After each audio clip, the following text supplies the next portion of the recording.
Welcome back. This time we're talking about American Assassin, directed by Michael Cuesta and based on the book series by the late Vince Flynn. The story follows a young man named Mitch Rapp, played by Dylan O'Brien, who in the opening moments proposes to his girlfriend only to moments later see her gunned down during a terrorist attack on the Spanish resort they're both staying at. We meet him again 18 months later, and he has spent the succeeding time basically trying to become a one-man terrorist killing machine, teaching himself how to use guns, hand-to-hand combat, counterterrorism techniques, and using his computer to try to track down various terrorist cells. His efforts put him on the CIA radar, specifically Deputy Director Irene Kennedy, played by Sanaa Lathan, who recruits him to become a Black Ops agent and puts him out to be trained by Stan Hurley, played by Michael Keaton. While this is all going down, a disgruntled former CIA agent, played by Taylor Kitsch,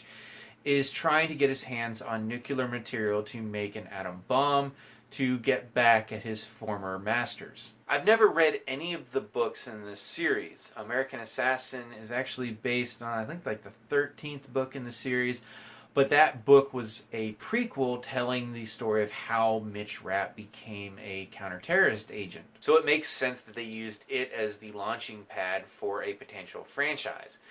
Now, the thing I always get worried about when I see a film that could be a potential franchise is the fact that they're going to spend most of their time trying to set up said franchise instead of telling an actual story for their first movie. Fortunately, in this case, they actually tell a cohesive, contained story in this movie. The problem is that story is about as generic as you can get when it comes to a spy, espionage, counterterrorism, thriller, whatever you want to call this. Pretty much every aspect of this movie we've seen before. You have the headstrong recruit, you've got the hard-nosed trainer, you've got the ex-disgruntled spy, you have a race to get nuclear material that's on the black market. As I said, you've seen all of this before. What makes this film at least worth watching if you're interested in these kind of films is essentially two things. One is its willingness to just really go all out with its R-rated violence. It feels more real than if it was just a lot of people get shot, we never see any blood, and it never really feels like there's consequences to this story. I mean, people die in this film and they rarely die well. Where I will say there's some problems with the action is there's a lot of special effects, blood work, and it's very uneven.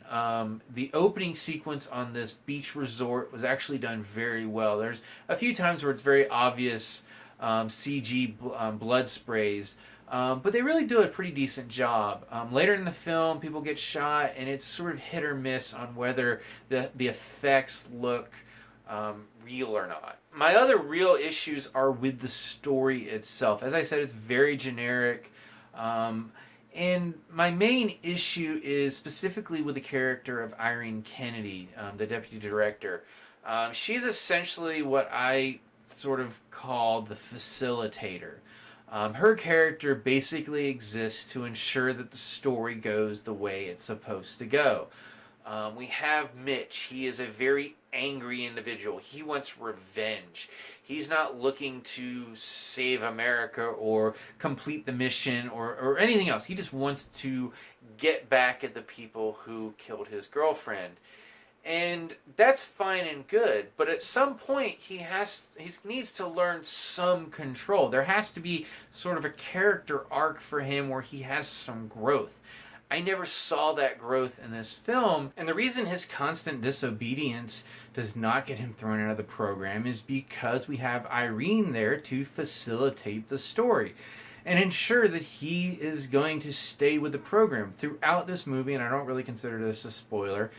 She is insisting he stay with the program, which would be fine if her reasons for this were ever explained, but they're not.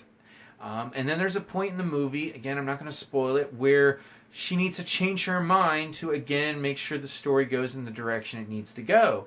And her change of heart at this point is, again, never explained. Now, overall, this film, as I said, is pretty generic. I definitely have some problems with the story. But if you're into these kind of movies and you like an R-rated version of this, this is a perfectly suitable popcorn action movie. Just don't go in expecting anything else or, frankly, anything new. It provides a decent 2 hours of bloody entertainment. And if you're looking for that, go forth and go see it. Just don't expect anything more than that. Now, if you've seen American Assassin, what did you think about it? As always, you can subscribe to my channel, check out some of my other reviews, and until next time, I'll see you at the movies.